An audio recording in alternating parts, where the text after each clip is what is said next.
Lord of the Mysteries. Chapter 14. The Medium. A true medium. Klein repeated this description inwardly, and did not speak again. He followed Dunsmith down the carriage. Welch's place in Tingen was a detached house with a garden. The road outside the hollowed metal gates allowed 4 carriages to pass through at once.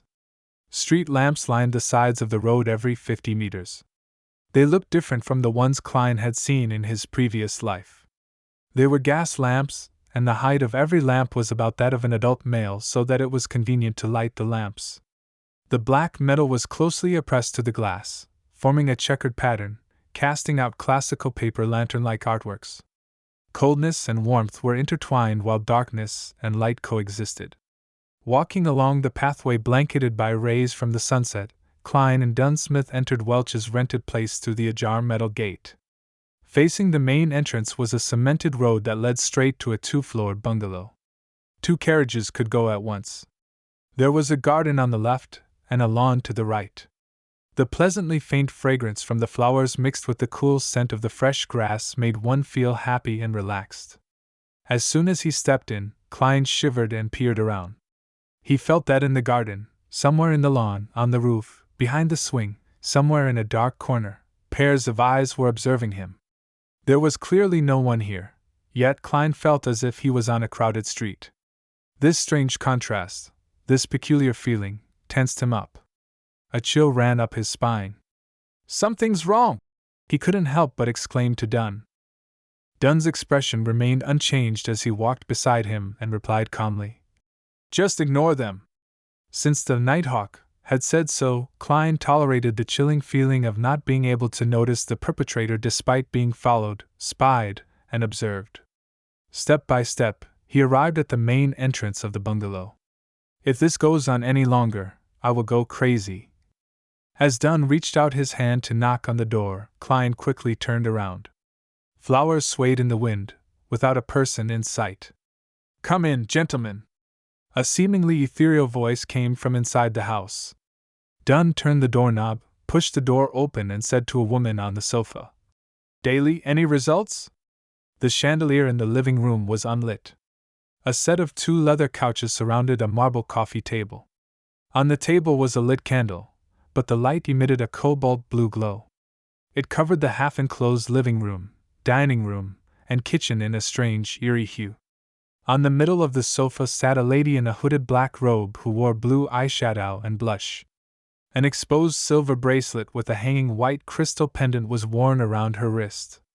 At the first sight of her, Klein had an inexplicable feeling. She was dressed just like a real medium. Was she stereotyping herself? Daly, the medium, with uncanny beauty, took a quick glance at Klein with her twinkling emerald eyes. She looked at Dunsmith and said, "The original spirits have all disappeared, including that of Welch's and Nya's. Right now, all these little rascals know nothing at all." Spirits? Spirit medium. All the invisible things that were spying on him previously were spirits? There were so many of them? Klein removed his hat and placed it across his chest, bowing slightly as he said, "Good evening, madam." Dunsmith sighed. "That's tricky, Daly. This is Klein Moretti. See if you can get anything out of him." The medium, Daly, shifted her gaze onto Klein immediately. She pointed at a single armchair and said, "Please take a seat." "Thank you." Klein nodded, took a few steps over, and sat down obediently. His heart raced uncontrollably. "Whether I survive, whether I get through this successfully or have my secrets exposed will all depend on whatever happens next." And the thing that made him feel the most helpless was that he had nothing to rely on. He could only place his hopes on his inherent specialness. This feeling really sucks, Klein thought bitterly. Next, Dunn sat on the 2-seater sofa opposite of Klein. Daly took out 2 thumb-sized glass bottles from her waist pouch. Her emerald eyes smiled at Klein as she said, "I need a bit of help here. After all, you are not an enemy. I can't treat you harshly. That might make you uncomfortable or put you in pain. It might even leave some serious after effects on you. I will give you some fragrances, making you feel tender and smooth, which will allow you to let loose bit by bit so that you can truly indulge in those feelings. That sounded wrong. Klein gaped as his eyes were filled with shock. Seated across him, Dunn laughed and said, "Don't be weirded out. We are different from the fellows from the Church of the Lord of Storms. Here, the ladies can also verbally tease men. In this regard, you should be able to understand. Your mother was a devout believer of the goddess. You and your brother used to attend Sunday school at church. I understand. It's just that I never thought that she would be such a. Klein gestured, as he could not find the right words. He almost blurted out the direct translation for Veteran Driver 1. Dunn curved the corners of his mouth up and said, "Don't worry. Actually, Daly seldom does this. She just wants to use these methods to calm you down. She prefers corpses over men." "You make me sound perverted," Daly interjected with a smile. She opened one of the little bottles and dripped a few drops onto the bright blue candle flame. Night vanilla, slumber flower, and chamomile, all distilled and extracted to form this aromatic floral essence. I call it amantha. It means tranquility in the Hermes language. It smells really amazing. As they chatted, the candle flame flickered, evaporating the floral essence and filling the room with its aroma. A beautifully enchanting aroma found its way into Klein's nostrils. He no longer felt tensed up. He was instantly calm, as if he was gazing into the darkness of the silent night. This bottle is called the Eye of the Spirit. Barks and leaves of drago and poplar trees are sun-dried for 7 days and decocted thrice. Then, they are immersed in Lanty wine. Of course, there would be several incantations while we're at it. As Daly described the liquid, the amber substance dripped onto the cobalt blue candle flame. Upon smelling the ethereal scent of the aromatic wine, Klein noticed that the candle flame was dancing wildly.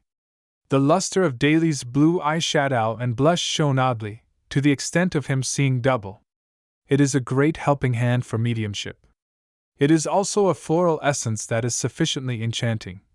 As Daly explained continuously, Klein felt as if her voice was coming from all around. Bewildered, Klein looked around and realized that everything was swaying and in a blur. He felt like he was shrouded by layers and layers of fog. Even his body was swaying as it phased away before he began floating and then losing his balance. Colors blended like an impressionist painting. The reds were redder, the blues were bluer, and the blacks were blacker, appearing more defined than usual. It was dreamy and hazy. Distinct murmurs from the surroundings came through, as if hundreds and thousands of people who could not be seen were debating. This feels similar to the luck enhancement ritual I did before, but without the kind of madness that makes your head feel like exploding. Klein looked around and thought questioningly. At this moment, his vision was locked onto a pair of eyes that were crystal clear like emerald. On a blurry sofa sat Daly in a black robe. Eccentrically, her gaze concentrated on the tip of Klein's head. She smiled and in a gentle voice said, "Let me properly introduce myself. I am the spirit medium, Daly. I can still have rational thoughts. It's like when I was at that luck enhancement ritual and that gathering." The thought crossed Klein's mind as he intentionally behaved muddled and said, "Hello there, the mental worlds of humans are extremely vast. Many secrets are hidden within the mind. Look at the ocean, what we know about it is all on the superficial level. But in reality, deep in the ocean, there is a larger unseen portion. Other than islands, there is the entire ocean. There is the boundless sky that symbolizes the spiritual world. You are the spirit of your body. Not only do you know of the islands above, but you also know of the things hidden beneath the sea, as well as the entire ocean. Anything that exists leaves some traces behind. The superficial memories of the islands may be wiped out, but what is left under the sea and the entire ocean will definitely have a corresponding projection left in it." Daly went on, bewitching Klein. The vague surrounding winds and shadows took on similar forms. It as though Klein's spirit was fully exposed in the form of an ocean, waiting for him to search and discover. Klein watched patiently, as he churned the ocean occasionally. Then, in an airy voice, he replied, "No. I can't remember. I have forgotten." He expressed his agony at just the right level. Daly tried to guide him once again, but the clear-headed Klein was unaffected.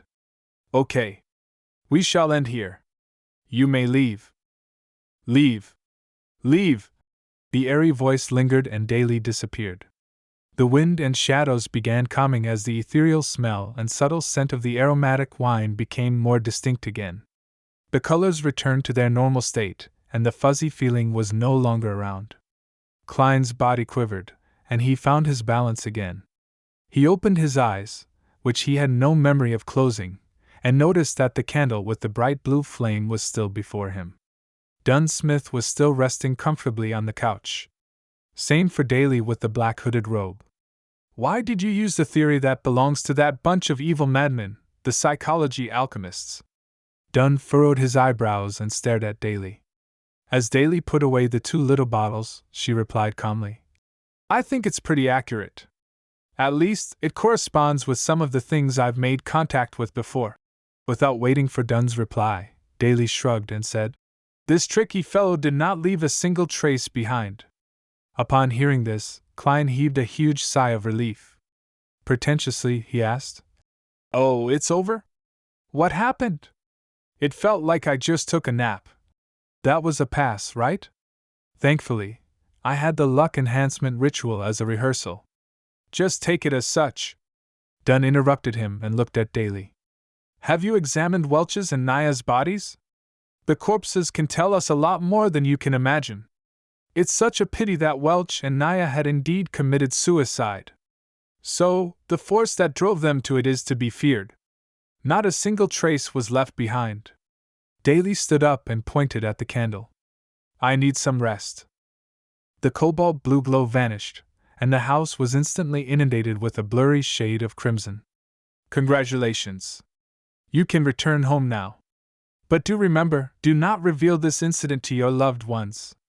You have to promise this, Dunn said as he led Klein to the door. Surprised, Klein asked, Is there no need to examine the curses or the trails left behind by the evil spirits? Daly didn't mention anything about it, so there's no need for it, Dunn answered simply. Klein calmed down. As the thought of his previous worries came to mind, he asked hurriedly, How can I be sure that I will be free from trouble from now on? No worries. Dunn twitched his lips and said, Based on statistics of similar incidents in the past, 80% of the survivors of the incident do not experience any horrifying after effects. Yeah. This is based on what I know, roughly, more or less, then, there's still 1/5 of those poor souls.